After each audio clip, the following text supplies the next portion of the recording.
8 दिवस झालं भावानं एक पण व्हिडिओ बघायला मिळाला नाही तुम्हाला, कारण माझी जरा तब्येत बरोबर नाही, आवाजावरनं तुम्ही समजू शकताय त्यामुळं. आणि आज केलो बघा व्हिडिओ, नवीन सेट करायचा होता कारखान्यात, त्यामुळे असं नवीन सेट करायला आम्ही गेलेलो बघा.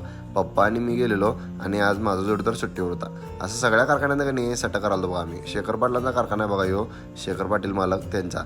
तिथं पण नवीन सेट केलो बघा. असं दुपारी 2 वाजल्यावर म्हटलं जाऊया आता घराला जेवायला जायला लागते हो, कारण काम केले म्हटल्यावर पोटाला पाहिजे की असं. मग तिथनं का नाही मासे मालकांचा पण एक सेट करायचा होता.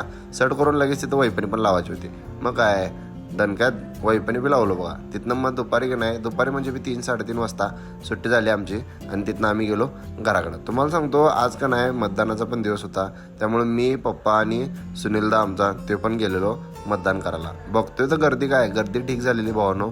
तुम्हाला सांगतो मला वाटतं की पहिल्यांदा एवढी गर्दी मी आमच्या मळ्यात बघत होतो. मग काय मतदान करून डायरेक्ट घरला आलो बघा आम्ही. तू दाखव, असं केलेलं दाखव. कुठं आहे तुझं, कुठं आहे, असं असं बोल